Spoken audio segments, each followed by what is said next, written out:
What would you do if a 9-year-old kid in duct-taped boots claimed he could heal your child? And he was right. It was cold that morning in Birmingham, Alabama. Not chilly enough to snowfall, but the type that made your respiration visible and your digits tingle. Folks hurried in and out of the kids' health facility on 7th Boulevard, wrapped in mufflers, grasping Java mugs, shifting quickly like they could evade whatever drew them there. But one individual wasn't shifting. He rested on a squashed carton container near the rotating entrances, sketching silently in a battered journal. His title was Jeremiah Jem Foster, merely 9 years aged. His overcoat was a dimension too large, cuffs folded up, and one of his footwear had adhesive strip across the front. A crimson woven cap sat low on his brow, scarcely concealing his lobes. He didn't plead, didn't request for aid, just remained there observing people arrive and depart. He was present most weekends. Some clinic employees had attempted to shoo him away when he initially began appearing, but after a period they surrendered. Jem didn't create issues. He grinned when addressed, and when he wasn't drawing in his journal, he was observing, always observing. Most individuals assumed he had a guardian inside, perhaps a kin. Perhaps he was simply awaiting a transport. Nobody inquired too many queries. Not in a location like that. Across the road, stationed by a blaze plug, a shadowy metallic Land Cruiser lingered. The motor remained running, but the operator didn't stir. Inside rested Alexander Hale, a guy in his late 40s with a pointed chin and silvering sides. His necktie was slack, his neckband creased. He had wealth. You could observe it in the way his vehicle shone, even under the clinic's glowing lamps. But he appeared like a guy depleting fuel. In the rear seating, a elevation seat held his offspring. Lila, 6 years aged, chestnut locks pushed behind one lobe, limbs folded under a rosy cover. Her gaze was fully open, but she didn't utter a term. The mishap had altered everything. One instant, she was ascending branches and competing her relatives in the garden. The next, she was immobilized from the midsection down, resting in quietness. Alexander opened the rear entrance, lifted her up cautiously, and transported her toward the entry. He didn't spot Jem at first. Most people didn't, but Jem spotted him. He viewed the way Alexander grasped her like she might disintegrate, the way her gaze remained fixed on the heavens, evading the structure. Jem gazed longer than normal. Then, just before they went by, he rose up and shouted out, "Mister! I can make your offspring stroll again." Alexander halted midway, not because he was insulted or perplexed, but because of how the phrases were stated.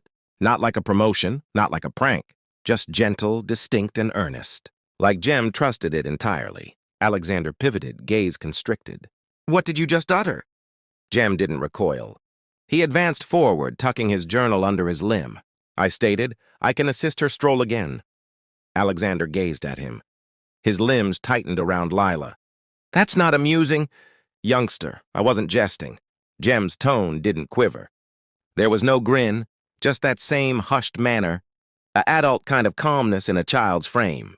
Alexander looked down at Jem's garments, his taped-up footwear, the fractured lenses of the spectacles dangling from the lad's shirt neckband. This had to be some odd coincidence, perhaps even a fraud. He pivoted and strolled inside without another term. But inside he couldn't cease pondering about it. The way the youngster stated it, not with optimism, not with uncertainty, but like it was a reality. But something about that tone remained lodged in Alexander's mind. And it was going to keep tugging at him until he returned. Alexander attempted to disregard the youngster. For the next few hours, he rested through Lila's meetings, agreeing through revisions from counselors, brain specialists, and experts. All of them using the same expressions they always did, handling anticipations. Lengthy journey ahead, wonders require time. He'd heard it all, but Jem's phrases kept repeating in his thoughts like a persistent irritation. "I can make your offspring stroll again." By early midday, Alexander and Lila stepped out of the structure. The sunlight had pierced through the overcast, but the chill was still keen. He strolled toward the vehicle, cradling Lila as usual, when he spotted Jem again, still present. Same container, same journal, except this time, he was looking right at Alexander like he knew he'd return. Alexander paused. He glanced at Lila. Her skull rested on his shoulder, gaze shut. Her frame was lightweight, too lightweight for a child her age. He pivoted. "You again." he grumbled, strolling over. Why would you state something like that? You think this is humorous? Jem shook his skull gradually. No, mister. You don't even know her, Alexander retorted, lowering Lila gently into the rear seating. You don't know what she's endured. You don't know what we've endured. Jem didn't retreat. I don't have to know her to assist. Alexander straightened up. You're what, 9? Almost 10 precisely. You're a small lad resting outside a clinic with adhesive strip on your footwear. What could you possibly understand about assisting someone like my offspring? Jem looked down, his digits tracing the border of his journal. My mother used to assist people stroll again, he stated quietly. She was a bodily counselor. She instructed me things. She said the frame recalls things, even when it forgets for a while. Alexander gazed at him, the doubt solidifying in his torso. So what? You observed her do some extensions, and now you think you're a physician. I observed her assist a guy stroll after being in a seat for 5 years, Jem stated, gaze lifting. She didn't have devices or caregivers, just her palms, her endurance and belief. Alexander opened his mouth to speak, then halted. He glanced around. A caregiver passed by, giving Jem a tiny gesture. A custodian from the clinic agreed in the lad's direction. They all seemed to know him. I'm not giving you cash, Alexander stated. I didn't request for cash. Then what do you desire? Jem took a deep inhalation and advanced forward. Just 1 hour. Let me demonstrate you.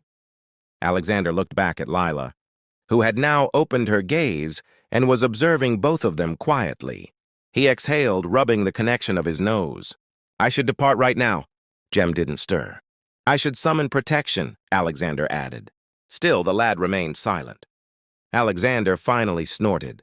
Fine. You want to squander your time, youngster? Meet us at Evergreen Garden tomorrow midday. Don't be tardy, Jem agreed once. I'll be there. Alexander climbed into the vehicle, started the motor, and drove off without looking back. But in the rear-view reflector, Jem was still standing there, palms at his sides, face indecipherable. Back at residence after supper, Alexander rested in his home workspace. Documents were scattered across his table. None of them made sense. He kept pondering about the way Jem stood there like he knew something. Lila poked her skull into the chamber. Father, she inquired. He pivoted. Yeah, infant. Who was that lad? Alexander paused. Just somebody we encountered outside the clinic. He looked like he trusted it, she stated. Trusted what? That I could stroll. He gazed at her, lips separating slightly. She grinned just barely and strolled her digits across the arm, support of her mobility chair, like they were limbs. But Alexander wasn't grinning because for the first time in a long time, something inside him didn't feel numb. It felt perilous, like optimism. Evergreen Garden was the kind of location most people passed by without a second glance. A fractured hoops court, a few oscillations with links that creaked, and a section of lawn that attempted to be a football area. On Sundays, it was usually vacant, especially around midday. But that day, Jem was already there, resting on the seat closest to the large maple tree. He wore the same oversized overcoat, but his journal was tucked away. Instead, he had a tiny exercise sack at his feet and a creased cloth on the seat beside him. At 12:07, Alexander's vehicle pulled up. He didn't state anything at first, just got Lila out, set her gently in her mobility chair, and wheeled her over to where Jem rested. He didn't make eye contact. His limbs were crossed tight like he was already regretting being there. Jem rose up when they arrived. Hi again, he stated politely. Alexander gave a rigid agreement. Lila gestured shyly. Jem grinned at her. Hi, Lila. Her gaze brightened a little. Hi. Alexander raised an eyebrow. How do you know her title? You stated it yesterday, Jem replied. I recall things. Alexander didn't respond. He just indicated at the cloth. So what now? Enchanted rug journey? Jem ignored the taunt. No, mister. Just the fundamentals. He opened his sack and pulled out a pair of stockings, a sports sphere, a tiny container of shea lotion, and a synthetic holder filled with what looked like heated grains enclosed in fabric. Alexander narrowed his eyes. What is all that stuff my mother used? Jem answered. The grains are for warmth. Assists relax tense tissues. The sphere is for compression spots. Alexander folded his limbs again. Jem turned to Lila. If it's okay, can I labor with your limbs for a little while? Nothing injures, I pledge. And if anything feels strange, just say halt. Okay. Lila looked up at her father. He exhaled. You can attempt. Just be cautious. Jem knelt down beside her seat. He gently unwrapped the cover from her limbs and placed the warm fabric grain pack over her upper legs. Lila recoiled slightly. Too warm? He inquired. She shook her skull. It feels nice. Jem agreed and waited. After a few moments, he began to gently shift her limbs. Not pulling, not compelling, just small rotations side to side, up and down. Alexander observed closely, ready to intervene if something went wrong. But nothing did. You ever do this before? He inquired, distrustful. Jem didn't look up. My mother used to take me to refuges after classes. She assisted ex-soldiers, folks who couldn't pay for treatment. Said, everybody deserves to feel mortal again. I used to carry her sack. Alexander raised an eyebrow. And she instructed you this stuff? Yeah, said the frame don't always need elaborate. Just focus. He rapped lightly on Lila's joint with his joint. You sense that? No, she murmured. Jem agreed again, undisturbed. That's okay. I'll keep inquiring. He kept conversing to her while laboring, inquiring about her preferred hues, her preferred meal, what programs she liked to view. At first her replies were brief, but then she started inquiring him questions. Do you reside around here? Sort of.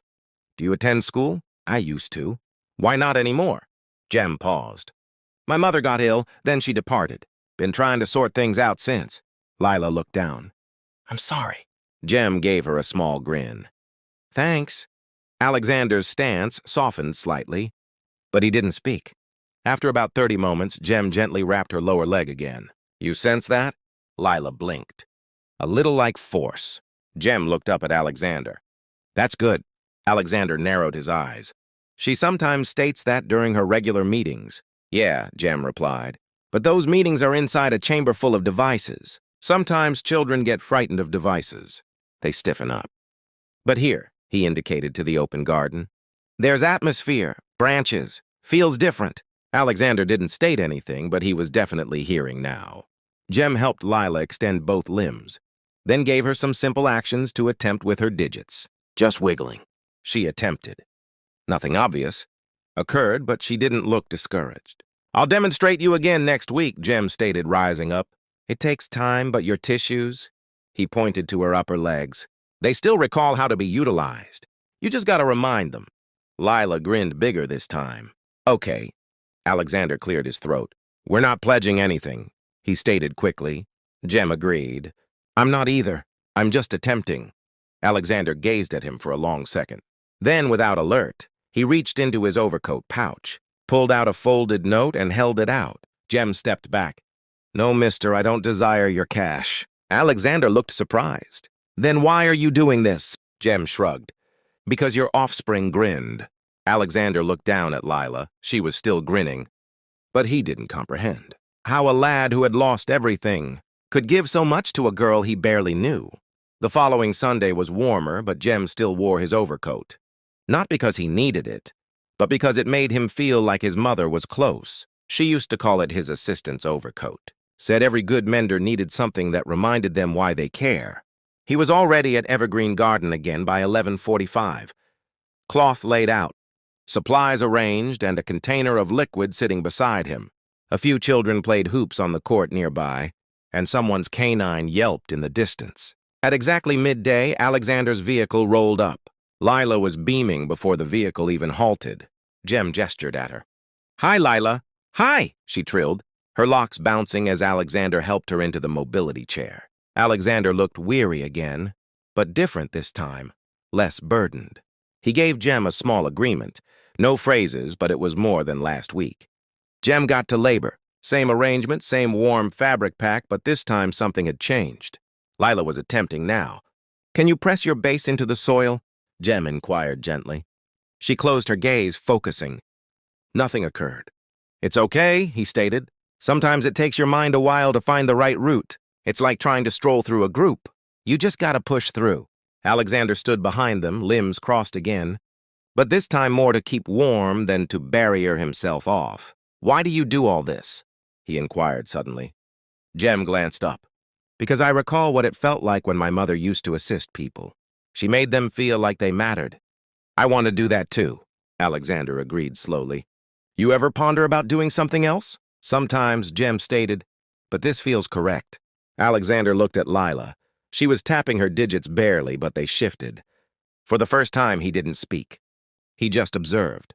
The next few weekends, they kept arriving. Same time, same location. Jem taught Lila how to use elastic strips to fortify her lower legs.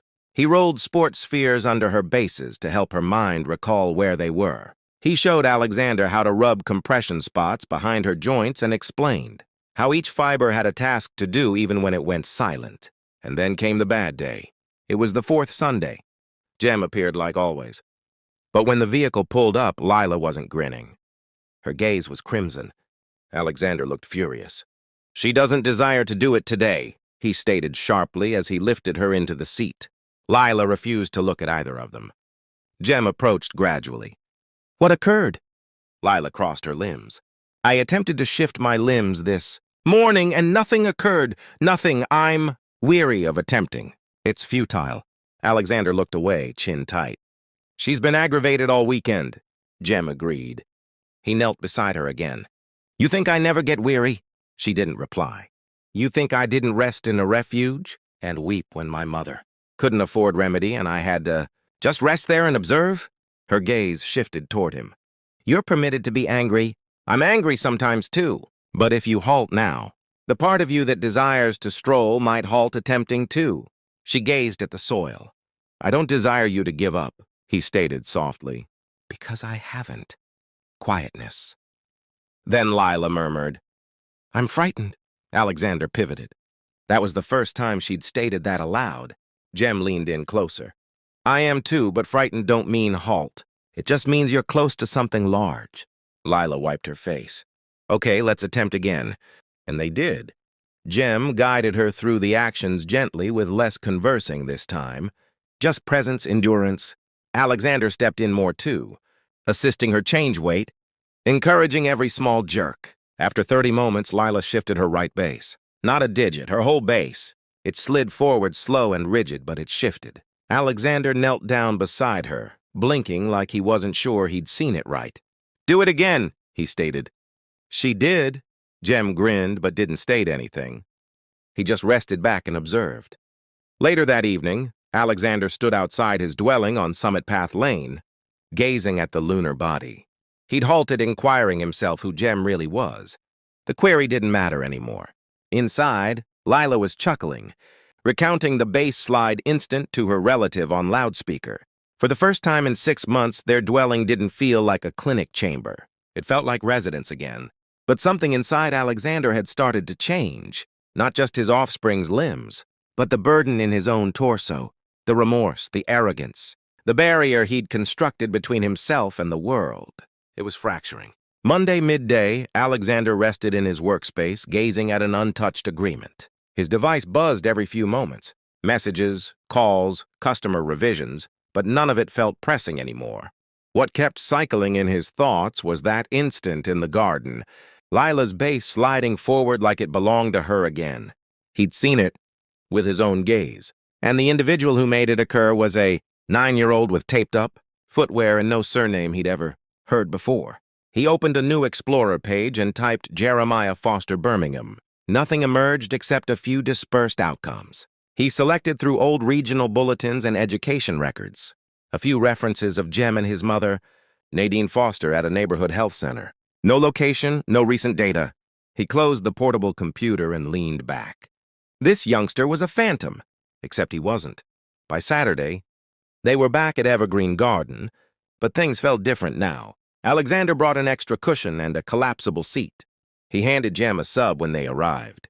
Didn't state anything about it, just placed it beside his exercise sack. Jem gave a small gratitude and tucked it away for later. Ready, Lila? He inquired. She gave a big approval. Let's do it. They got into the pattern. Warmth packs, extensions, digit flexes. Today, Alexander joined in fully. He rested legs crossed on the lawn, doing each action, Jem described. Even botched it up once. You're curving the wrong way, Jem stated with a beam. Alexander gave him a side glance. I haven't extended since university, they chuckled. Even Lila, About 20 moments in, Jem leaned forward. All right, Lila, let's attempt something different. He unrolled a strap from his sack and placed it under her joints, showing Alexander how to hold each end. She's going to attempt to raise both joints now, just a little. We assist balance her. She controls the action. Alexander blinked. You certain? Jem agreed. She's prepared. They gave her a few seconds. Her forehead tightened, gaze narrowed. She groaned softly, and then her joints lifted slightly. Barely an inch, but they lifted. Alexander looked at her astonished. You did that? She grinned. I did it. He swallowed hard. You really did it? Jem agreed slowly, gaze on the strap. See, the frame recalls. You just have to be enduring enough to let it converse. Alexander looked at him. You're something else, youngster. Jem didn't respond. Just started gently guiding Lila through the next extension. After the meeting, as they packed up, Alexander crouched beside Jem. Where do you go after this? Jem shrugged. Around. Alexander lowered his tone. You got a location to slumber. Jem paused, then stated, sometimes. Alexander exhaled gradually, rubbing the back of his neck. You ever ponder about coming to remain with us for a while? Jem's gaze widened. You, Ernest. I got a visitor chamber. You wouldn't be in the way. Jem looked down at his palms. You sure your neighbors wouldn't mind a youngster like me? Alexander gave a short chuckle. Man, after what you've done for my offspring. They'd better not utter a term. Jem didn't reply right away, but Alexander could see the gears turning. The next morning, Jem stood outside Alexander's residence, knapsack slung over one shoulder, a rolled-up cover tucked under his limb. Alexander opened the entrance in lounge pants and a Java mug in hand. Right on schedule, he stated. Lila rushed to the front corridor. Jem, she beamed. Hey, champion. Alexander stepped aside. Welcome, residents. The days that followed were hushed but significant. Jem got his own chamber, a soft mattress, clean linens, and a small table. He didn't state much, but he never missed a morning extension with Lila. She was shifting both bases now. Not strolling yet, but the mechanisms were turning. Her mind was reaching out to her limbs like it recalled the link. One evening, as Alexander cleaned plates, he paused and leaned on the surface. Jem, he stated over his shoulder. You ever ponder about returning to education? Jem, who was drawing at the kitchen board, glanced up sometimes. Alexander agreed. You're intelligent. You could go far. Jem tilted his skull. I desire to assist people stroll again like my mother did. Alexander pivoted to face him. Then let's sort out how to get you there. Jem gave a small grin. Okay. They didn't state much more that evening. They didn't need to. But for the first time in years, the Hale household wasn't full of quietness. It was full of small sounds that meant existence. Footfalls, chuckles, doodles, and mending. It started with a caregiver from the kids' health facility. She was strolling her canine through Evergreen Garden one Sunday morning and spotted a familiar face, Lila. She hadn't seen her outside her mobility chair in months, let alone beaming, raising her joints, shifting her digits, and standing beside her was the same hushed youngster who used to rest by the clinic doors every weekend. She didn't disrupt, just observed from a distance for a while. Then she went residence and told her sibling who happened to labor in patient assistance. A few days later, a bodily counselor at the clinic mentioned to Alexander, Hey, someone told me Lila's improving. That true? Alexander agreed. Yeah, thanks to someone we weren't anticipating. Word spread fast. The next time they appeared to Evergreen Garden, 2 other households were awaiting at the seat near the large maple tree. One had a lad who used a support, the other, a girl recovering from a brain attack. Both guardians had heard about the youngster, who helped the Hale girl shift her limbs again. Jem looked at Alexander. Alexander looked right back at him. You don't have to, he stated quietly. Jem adjusted the band on his sack. I desire to. He gave up his usual time with Lila that day to labor with the 2 new children. He showed their guardians how to use the same cloth extensions, how to warm the grain packs just right, how to encourage without pushing too hard. And he conversed to the children, not at them. You're not shattered. He told one of them, You're just learning a different way to be sturdy. Lila observed everything from her mobility chair, her palms folded in her lap. She didn't grumble once.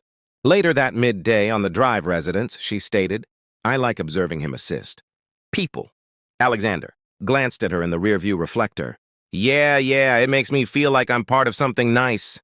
He grinned. By the next weekend, 5 households appeared.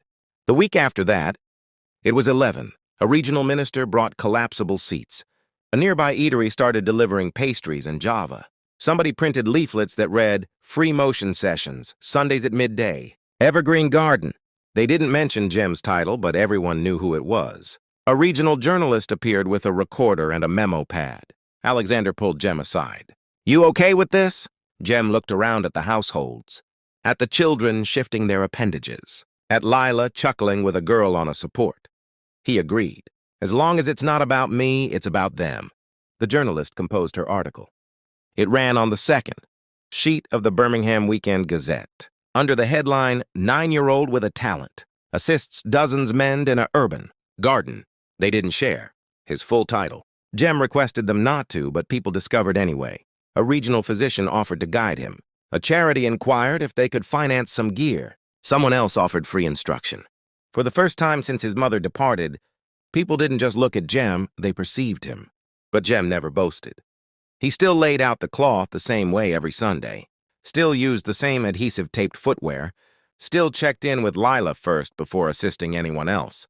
But now the garden that once echoed with quietness and soar frames had become a location filled with action, and a lad who had no residence had become the core of something larger than himself. It had been 9 Sundays. 9 Sundays of cloths laid on lawn, of Lila's joints raising higher, of small triumphs shared with outsiders who'd become something closer to kin. But this Sunday was different. Jem could sense it before they even pulled up to the garden. The atmosphere was warmer. The branches swayed a little slower. Even Lila was quieter in the rear seating, concentrated, almost like she was preparing for something large.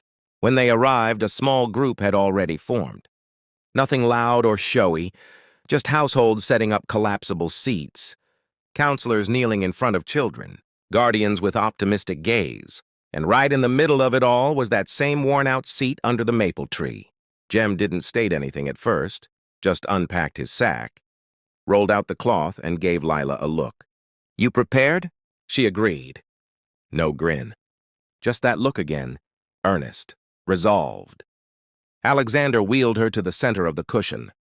Jem knelt in front of her. "Same as before," he stated softly. "We assist you rise. You do the rest," Alexander moved behind her and placed his palms under her limbs. Jem took her limbs, guiding them gently into place. "Okay," Jem murmured. "On 3, she closed her gaze.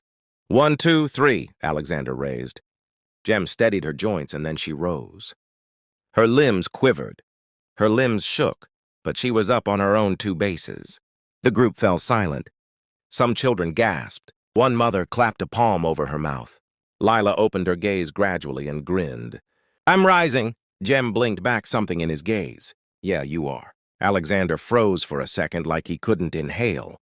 Then he let go. She remained up. He stepped back, quivering. She's doing it." Jem stepped back too, just a little. "She's been doing it." Lila took one unsteady step, then another, and then, because she was 6 and courageous and didn't know how to be afraid, she took a 3rd step, all on her own before tumbling into her father's limbs. He caught her chuckling, weeping, his palms quivering as he held her. "You did it," he murmured. "You really did it." Lila pivoted to Jem. "You stated I would." He gave her a small beam.